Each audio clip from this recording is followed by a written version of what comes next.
Hello, welcome. My name's Tim Burbage. Welcome to Tim Burbage Reads. And today I'm going to be talking to you about my daughter's favourite books. So, my daughter is 5 years old, and every night when we go to bed, usually I read to both of our kids. My son is 7, and then they go to bed, and I read a little bit to my son, and my wife reads to my daughter in bed. And she has become obsessed with this book series.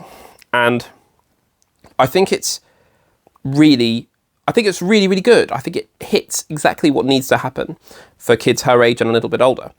And it's the Isadora Moon book series. It's written by and drawn by Harriet Muncaster. And it's Isadora Moon is half fairy. Her mum is a fairy and her dad is a vampire. And she is a bit of both. And there's I want to say about a dozen of these, and we've been getting them from the library. That's why they're in their protective casing, so you got lots of glare going on. Apologies for that. But one thing that's great is that the art, the books are full of art.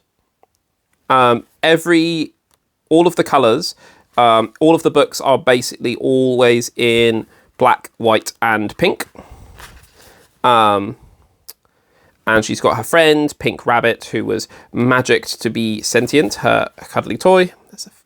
And every book is about something magical. So this is the Frost Festival, where they go to a festival. It's all around Christmas and frost fairies. There's also ones where she just has a sleepover, where she goes to the fair, where she has a birthday. And one thing that really works with these books is, even though there is a fantastical setting, you know, she is half fairy, half vampire, she flies with her vampire wings, but she goes to a normal school and she has normal friends and she deals with stuff that normal kids deal with.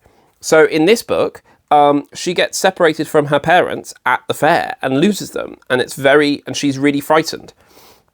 That is something that my kids can relate to, and me as a parent, I can relate to that happening. Not that I lose my kids. So it has the fantastical elements to bring children in and make it magical, but it actually deals with real issues. So one of them is she goes to she has like a baking class at school, and she goes with her friend. They're in pairs, and they try to bake the best cake, and it doesn't go very well. So they use magic to cheat, and she has to deal with the guilt of cheating, and so she has to cope with that, and that's dealing with guilt, something that kids do. So it's really, really good, and the art is brilliant. And now it's kind of had spin-off series. So she's got her cousin, I think, is Mirabelle, who is Mirabelle's mum is a witch and her dad is a fairy, and she's a bit of both. So that's one thing as well, is there is definite cultural. This sounds really silly.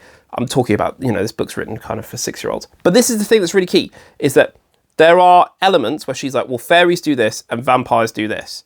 What one do I do? Because I'm a bit of both.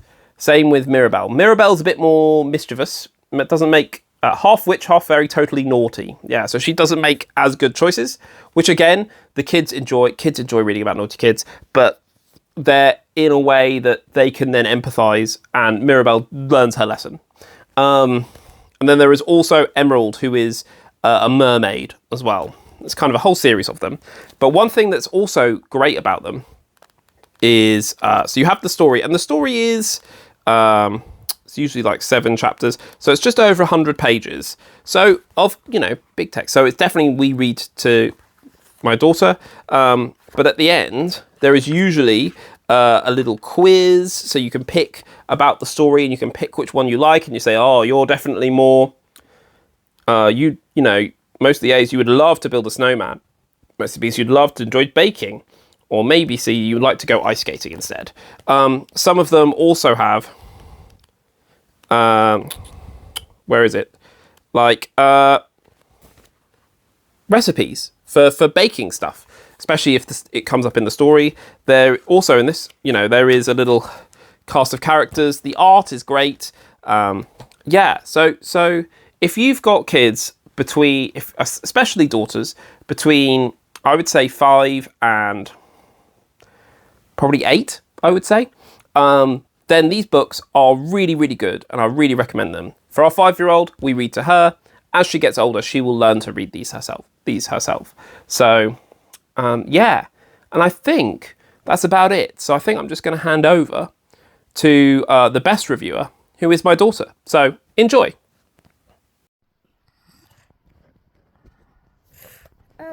I love Isadora because the book's really good. And please can you read it, Dada?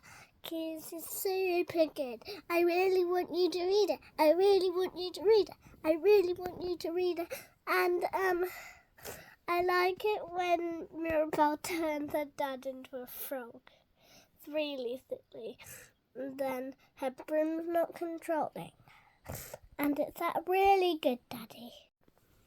I think you should read Isadora Moon and Mirabelle. They're both really good. They're my favourite books. I really like them. I got them from the library.